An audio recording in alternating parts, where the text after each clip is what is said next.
नमस्कार, आप सभी का स्वागत है आपके अपने YouTube चैनल आस इंस्टीट्यूट में। हाँ, आशा करते हैं कि आप लोग सभी अच्छे होंगे। कुछ दिनों के बाद हम फिर से मिल रहे हैं और एक महत्वपूर्ण टॉपिक पर आज हम लोग चर्चा करने वाले हैं। और ये पॉलिटिकल साइंस से जुड़ी हुई जो टॉपिक हैं, जो आप लोग देख रहे हैं कि इस टॉपिक का नाम है मॉर्ले मिंटो सुधार या भारत परिषद अधिनियम 1909, जिसे इंग्लिश में हम गवर्नमेंट ऑफ इंडिया एक्ट 1909 भी कहते हैं। आखिर ये क्या है, तो आइए देखते हैं, इसके बारे में जानने की कोशिश करते हैं। लेकिन आगे बढ़ने से पहले आप सभी से विनती है कि कृपया वीडियो को पूरा देखें, लाइक करें, शेयर करें और सब्सक्राइब करना ना भूलें। तो आइए बिना देरी किए हम टॉपिक की ओर आगे बढ़ते हैं और देखते हैं कि ये भारत परिषद अधिनियम क्या था। देखिए, ब्रिटिश गवर्नमेंट के समय भारत में जो भी अधिनियम या कानून पास किए जाते थे, वो सभी अधिनियम इंग्लैंड यानी लंदन में इंपीरियल लेजिस्लेटिव काउंसिल के द्वारा ही पारित होता था, यानी ब्रिटिश की संसद के द्वारा ही पारित किया जाता था। और समय समय पर अंग्रेज़ों ने जो भारत में कई प्रकार के अधिनियम लागू किए, उनमें से ये एक अधिनियम जो एक प्रकार का सुधार अधिनियम है।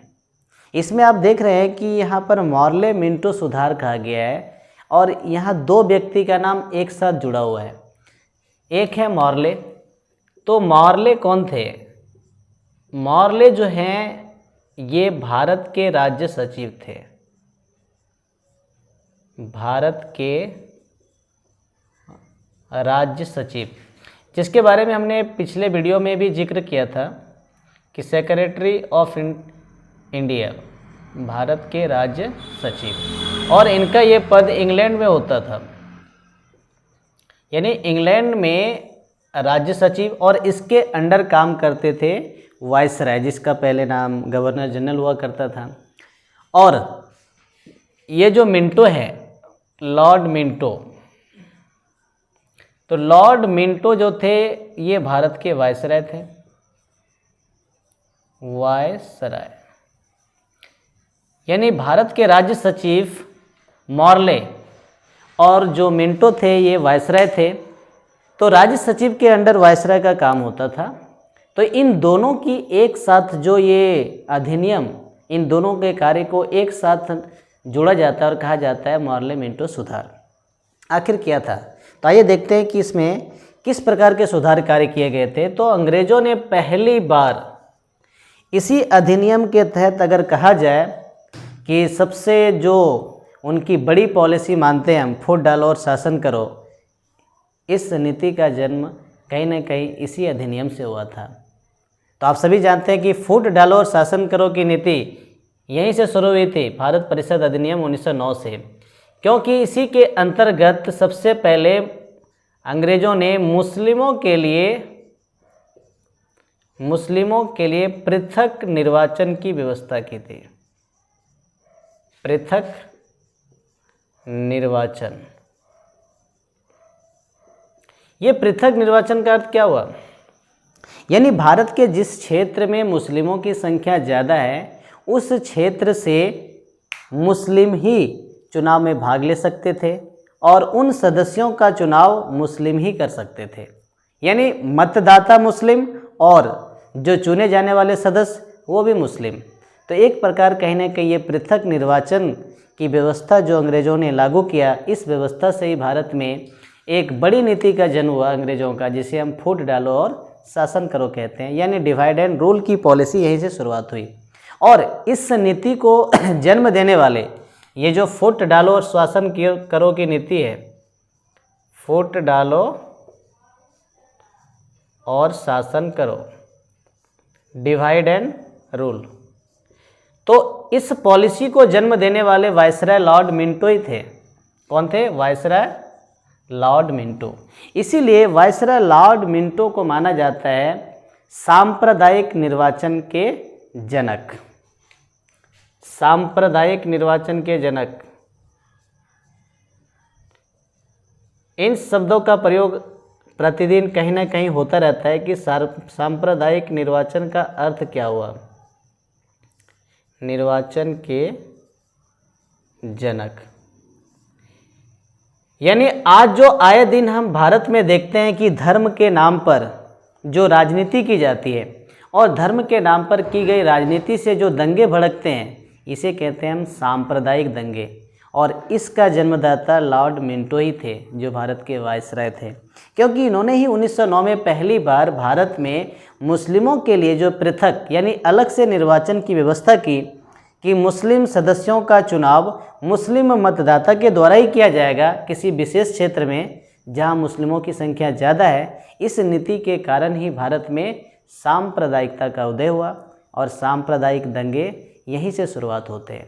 तो इसको जन्म देने वाले कोई और नहीं बल्कि लॉर्ड मिंटो थे, इसीलिए हम उसे सांप्रदायिक निर्वाचन के जनक मानते हैं। तो ये सबसे बड़ा एक सुधार या बदलाव जो भी कह सकते हैं। और इसका क्या प्रभाव पड़ा ये तो सभी जानते हैं कि इसका प्रभाव आज भारत की राजनीति में इसका हमेशा दुष्परिणाम ही रहा है।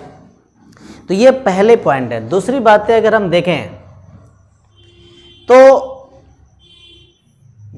भारत में शासन व्यवस्था में एक सीमित सुधार किया गया है, कोई विस्तृत सुधार नहीं किया गया था। विधान परिषदों की संख्या में थोड़ी वृद्धि की गई थी, विधान परिषदों की संख्या में वृद्धि हुई, विधान परिषदों की संख्या में वृद्धि हुई। और क्या किया गया, इसी के अंतर्गत पहली बार केंद्रीय विधान परिषदों के सदस्यों को कई विषयों पर वाद विवाद करने, मतदान करने, प्रश्न पूछने जैसे अधिकार मिले थे। और फिर क्या हुआ था, इसी सुधार के अंतर्गत जो एक महत्वपूर्ण सुधार हुआ कि वायसराय की कार्यकारिणी परिषद में यानी वायसराय की कार्यपालिका में पहली बार किसी भारतीय को सदस्य बनाया गया और वो सदस्य चुने गए थे सत्येंद्र प्रसाद सिन्हा। यानी प्रथम बार वायसराय की कार्यपालिका में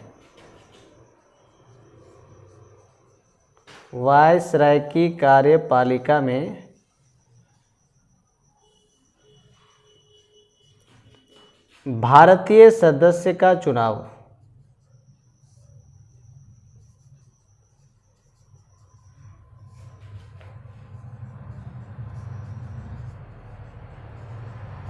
और भारतीय सदस्य के रूप में पहली बार कौन चुने गए थे, सत्येंद्र प्रसाद सिन्हा।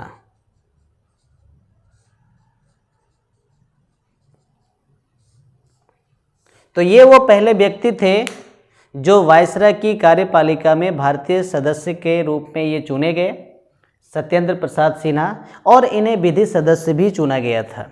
तो ये कुछ सीमित सुधार थे जो 1909 में मॉर्ले मिंटो सुधार के नाम से जाना जाता है और इसे हम भारत परिषद अधिनियम 1909 के नाम से भी जानते हैं।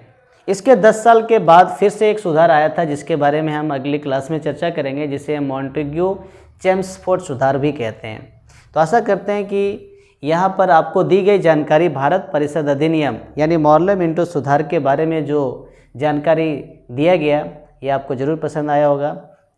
तो कृपया वीडियो को ज़रूर शेयर करें, लाइक करें और सब्सक्राइब करें। धन्यवाद।